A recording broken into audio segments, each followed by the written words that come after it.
So under eye correctors, concealers, when do you apply them? So I like to apply them after my liquid foundation and before powder foundations, or yes, our powders in general. Whether you're using our translucent, our new silky setting powders, or our pressed powders. The reason you do that is because you want to do your liquid foundation first because you want it to actually cover as much as it can so you have less product on your face, and then just add where you need, and then and you don't like sheer out where you've already worked and applied all the concealers and that, applying the liquid. And then if you're just doing powders, then you want them like as close to your skin as possible. Excuse me. So that it can cover, and then the powder just adheres over top of really nicely in that. So we have, I have my under eye corrector, and then I also have concealer. I like to combine them sometimes. If you are beige or bronze skin tones, then normally you can get away without combining your under eye corrector with your concealer, especially if you want to cover up these dark circles and all that. And let me tell you, less is more. Concealer is a thicker product, so you want to use a lot less than what you think. A little bit goes a long way. If you start adding on too much, it's going to get cakey, and then you're going to start seeing more lines and stuff like that. That's what I'm trying to get at. So under eye corrector, you can use it totally by yourself, like I said. If you're a dark ivory, you possibly can as well. I like to work from the back of my hand just so that I can control the product going on. It's got this doe foot applicator just like the other one, and you can totally apply like that. Sometimes people put too much on their face. And then if you're light ivory, then mix it with your skin tone of concealer, and you can totally see what, just try it out and see what works for you. So I'll a lot of times put my concealer right there beside of it, and then you can mix together, and you can either use your finger to apply. Sometimes if you are a person that have more texture, you want to avoid your finger because it can texturize the area more, just depending on your skin and your oil, dryness, stuff like that. If you're like an oily person that tends to move, a brush is going to be your better. So we have our awesome concealer brush. I love it. It's very finger-like and can really get in to the areas.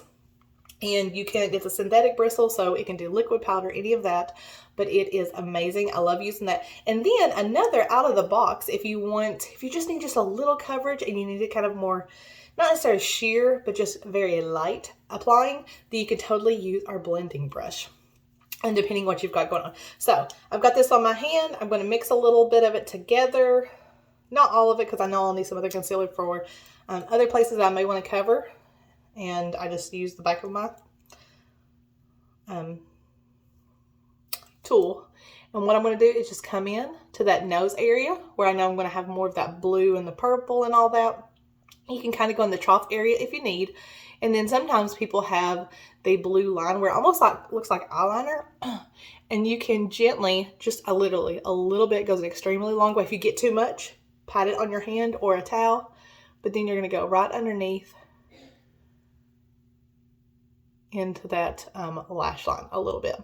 And sometimes I'll get redness right through here. So if you pat, it's going to be a little bit more coverage. Now, so that's the only places. I don't do a big triangle or anything. I don't fill in that whole area. If I am doing my eyes first, especially if you're doing a smoky eye, and look at that, I just stipple.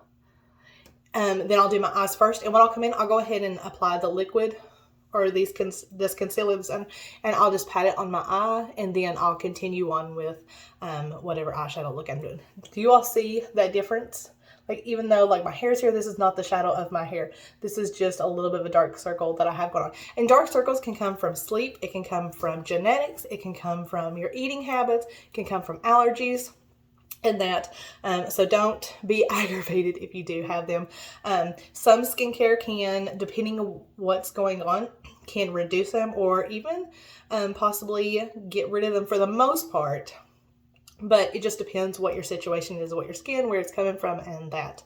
And even with genetics, only 20% of our skin issues are from genetics, just FYI. All right, and then I'll take a little bit of concealer. Actually, I'll show you how I do this. So I got a little bit of eczema going on there.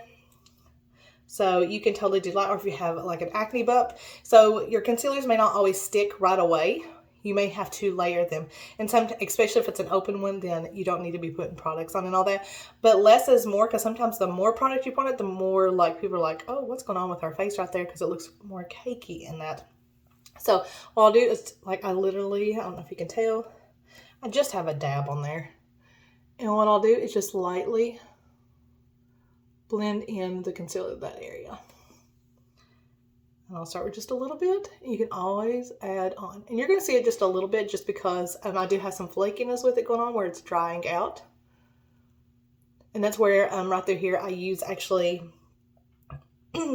a luminous, look, you can also pat a luminous foundation right through there. So it moisturizes that area just a little bit better. Also, so if you've got acne, you may put a little bit of foundation on there just to make sure it covers up. You can put a little bit of concealer, and then you can take a little bit of powder, put over it. If you feel like it's still showing, then once the powder is on, because that creates more texture, and what's happening is your skin needs that texture to hold on to the product, then you can go back and add a little bit more foundation or concealer on top of that. But just add a little bit at a time and build it to where you need in your coverage and that. And when you're looking at concealers and that, use your skin tone. You don't want lighter, you don't want darker. Sometimes there's special circumstances where you need just a little bit lighter or darker to create. But for basic and going into glam, then you need to stick with your skin tone. We don't need no raccoon eyes or anything like that. But if you have questions or anything, let me know and I will help you out.